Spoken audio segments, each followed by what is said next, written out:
بسم اللہ الرحمن الرحیم۔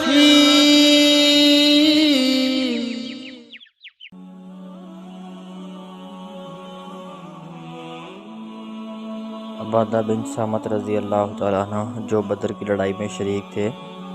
اور لیلۃ العقبہ کے 12 نقیبوں میں سے تھے، فرماتے ہیں کہ رسول اللہ صلی اللہ علیہ وآلہ وسلم نے اس وقت جب آپ کے گرد صحابہ کی ایک جماعت بیٹھی ہوئی تھی، فرمایا کہ مجھ سے بیعت کرو اس بات پر کہ اللہ کے ساتھ کسی کو شریک نہ کرو گے، چوری نہ کرو گے،